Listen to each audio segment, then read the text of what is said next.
welcome back. So in today's video, I'm going to be showing you how I achieved this look that I'm wearing right now. As I say in every intro, I was feeling very inspired and very colorful this morning, and it's rare that I feel colorful, so I was like, let me just sit down and film a video. I was really indecisive on what I wanted to film today. You guys are seeing this like a few days later, but if you guys follow me on Instagram, which if you don't, I will leave it right here and also link down below in the description box. But I did go on Instagram stories and ask you guys what you wanted to see, and a few people told me pink or an editorial look, so I guess you guys will like when I do editorial looks.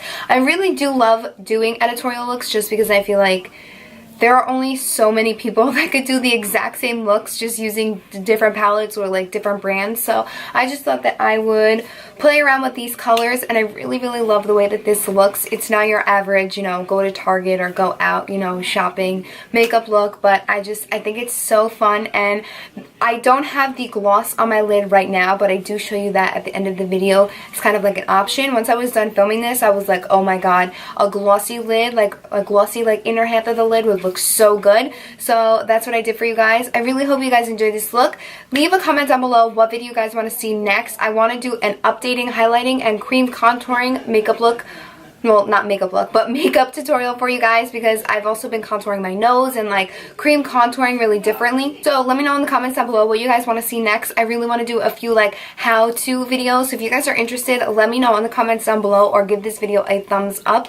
But like I said, any other video requests, please leave them down below in the comments, or you can also tweet me. Like I said, all of my social media platforms will be listed down below and linked down below in the description box, so make sure you check that out as well. If I failed to mention anything that I did use in this tutorial, make sure you click the description box, and I will have a full list of everything that I used down below. So if you guys want to see how to get this look, then let's go ahead and get started. Hey guys, so we're going to go ahead and jump right into it. We are going in with the eyes first, and I'm grabbing my Sephora Pro palette. This is in the shade Editorial. This is what it looks like. It's so stunning. So the first shade we're going to go in with is Amy, and I'm grabbing this on a Morphe... Oh my god, I don't remember the name of this brush. I'll leave it down below for you guys, but it's one of my favorite brushes for when I'm using really intense and pigmented shadows. So I'm just blending this into my crease all the way from the inner corner to the outer corner. This is going to be our transition shade, and this is really going to help the darker and the more brighter colors that we're going to add on top really blend out seamlessly and together. So I'm just layering this until I get it as intense as I want it to be. Moving on, I'm grabbing these two shades from the Sephora Pro Warm palette. They're two bone-colored shadows. I'm just mixing them together on a Morphe M505 brush, and I'm just blending out that transition shade up to the brow bone so we have no harsh lines or no harsh edges. Next shade I'm going in with is Tila, and I'm using the same brush we applied Amy with, and I'm taking my time with this shadow. It's really intense, it's really pigmented, and these matte shadows in both of the palettes are really blendable, and they're really easy to blend out. I'm just telling you to take your time with this because it is super pigmented and it's very intense and it's a hot pink, so just take your time with it. Once you add a layer, keep going back in with that Morphe M505 and a bone colored shadow just to make sure all of your edges are nice and blended seamlessly.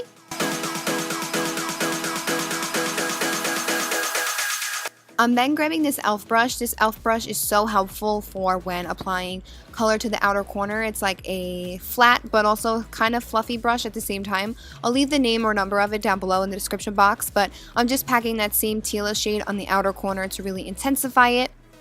Then I'm grabbing this dark pink, almost reddish color. It's called Eliza D, and this is from the Sephora Editorial palette, and I'm just throwing that into my outer corner to really start creating some dimension and some depth in that outer corner area. And then I'm going to go back in with that same blending brush and a little bit more of Tila and really intensify it. I wanted this look to be super bright and colorful, so that's pretty much what I'm doing. If it's too intense for you, totally stop a few steps behind, but honestly, I was just feeling a really colorful look, so that's what I was going for, and I just did not stop. I'm also blending out the excess shadow. I'm kind of winging it out once I get to the outer corner area, and once I feel like there's not much shadow left on my brush, I'm kind of flicking it out towards the outer corner, towards the temple. I'm just blending out any harsh lines with those two shades from the Sephora Pro Warm palette, and then I'm grabbing the black from the Sephora Pro Warm palette only because the black in the editorial palette has shimmer in it and I just didn't want any shimmer in the outer corner. Now, you could totally go in with purple, okay? You could totally go in with a purple because I kept going back in with the black and the pink over top of it to help blend the black out. But it didn't make no difference because when I was done, it looked like I added purple anyway. It does not look black. No matter how many times I went in with that black shadow, it just did not want to stay black. It just kept mixing with the pink, and that was totally fine. I honestly didn't care. I was just adding that black to really intensify and add some more depth in the outer corner, and I actually love the way that it came out. If you want more of a dark black look, I would suggest skipping that step where I added Tila in the outer corner. I would just put black there just so it doesn't mix together. So just definitely take your time with this. It's going to be a little bit time consuming these next few steps just because I constantly keep going back in with the black shade and then I'm going back in with the pink to help buff it out. I'm going back in with black and then I'm constantly going back and forth. So just take your time with this. Try not to get as frustrated because I know I was getting frustrated because at the time that I was filming this, I really did want it to be black, but it kept showing up purple. But as I just kept adding the black and it was just getting more purple, I started to love it. So I'm using a Morphe M5, oh crap, what number is this? M506? This is a Morphe M506 brush and I'm just throwing black in there and then I'm going back in with that same Morphe brush that I used the transition shade on and the rest of Tila with. Now I'm going in with my Morphe M506 brush and I'm just throwing some NYX glitter glue onto that inner half of the lid. And then I'm going in with the shade Rose Quartz and I'm mixing a little bit of white gold, both from the editorial palette. I'm sorry I didn't get a clip of it, but they're just really, really pretty, shimmery, glitterly chunky shades. Now, I gotta say, I really hate the way that these applied on my lid. I felt like they were just way too chunky. So after I applied the first layer with a brush, I went in with a second layer of glitter glue over top, and then I went in with another layer of shadow with my finger. And I gotta say, I wish I would have just applied it off the bat with my finger because it was just so much better on my finger. And I'm just going back in with those two shades, Tila and the black shade, just to help blend out that outer corner area. Next, we're going to go ahead and do a big jump and just jump right onto the lower lashes. Well, the lower lash line. I'm grabbing that black shade from the Sephora Pro Warm palette and I'm throwing that on the outer corner, and then I'm going back in with Tila to help blend out the black on the outer corner and then also bring the pink up towards the inner corner. So when I was applying my concealer, I did go in and kind of clean up the shadow that I had done prior to on the outer corner that I was winging out, but I did not like the way that it looked with the colors. I definitely feel like if they were like brown or green, like I would have loved the way a sharp line looked, but because these are such vibrant colors, I wanted to make it a little bit more smoky, so I just extended the colors, the shadow on the lower lash line, and extended it out and kind of tried my hardest to blend out that harsh line.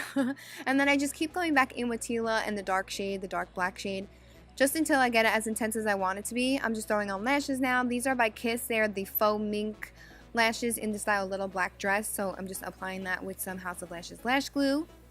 Then I'm just going to go ahead and apply a few coats of mascara to my falsies. I know a lot of people don't do that, but I figured, hey, why not? And then I'm going to go ahead and make my lid glossy. I just really wanted to do this once I was done filming. I was like, this look is missing something. So I'm grabbing the OCC lip primer and I'm just throwing this onto my lid. Applying it on a brush first and then throwing it on my lid really wasn't giving me the glossiness that I wanted. So I'm pretty brave and I just poured it from the tube on my lid. But I think that this looked absolutely amazing. I loved the way that it looked so glossy underneath the shimmery shadow. I think it looked so nice. And yeah, I love the way that this look came out. Once you've done that, this look is complete. I hope you guys enjoyed this video. Let me know what you guys thought in the comments down below. Thank you so much for watching, and I'll see you guys all in my next one. Bye!